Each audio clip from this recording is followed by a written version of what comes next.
আলাইকুম, ডক্টর নাসিরউদ্দিন কাজল, ইউরোলজিস্ট।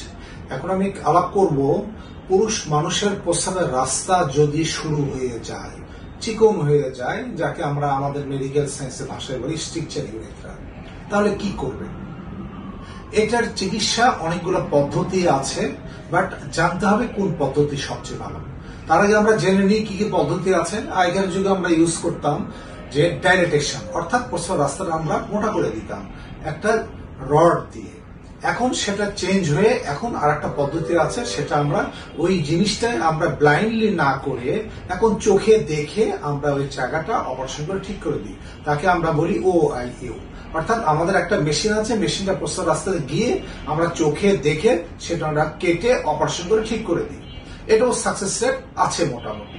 তবে আর একটা পদ্ধতি যেটা আছে চিকিৎসার সবচেয়ে ভালো, সেটাকে আমরা বলি ইউরেথ্রোপ্লাস্টি, অর্থাৎ প্রস্রাবের রাস্তা যে অংশটুকু শুরু হয়ে গেছে ওই অংশটুকু আমরা অপারেশন করে ঠিক করে দেব। এখন কি কি ভাবে করা হয়? দুটো ভাবে করা হয়। একটা, যদি স্ট্রিকচার সেগমেন্ট, অর্থাৎ যে অংশটুকু রোগ হয়েছে এটা যদি ছোট্ট হয় আর কোন জায়গাটায় আছে প্রস্রাবের রাস্তায়, এই দুটোর উপর নির্ভর করে দুই ধরনের আছে। যদি দেখা যায় যে সেগমেন্টটা খুব শর্ট, তাহলে আমরা ওই অংশটুকু কেটে ফেলে দিয়ে অবশিষ্ট যে অংশ থাকে ওটাকে আমরা জোড়া লাগাই দিলে রোগী ভালো থাকে।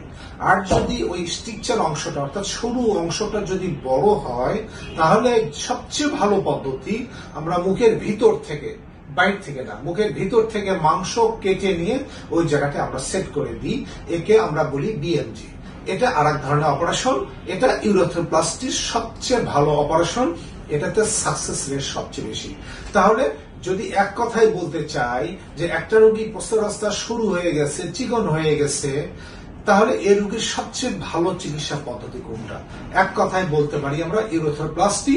এখন এটা কোন ধরনের ইউরেথ্রোপ্লাস্টি লাগবে সেটা ওই রোগের উপরে ডিপেন্ড করবে, কতটুকু সেটার দৈর্ঘ্য তার উপর ডিপেন্ড করবে।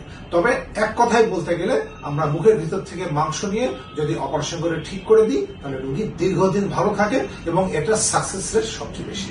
ধন্যবাদ।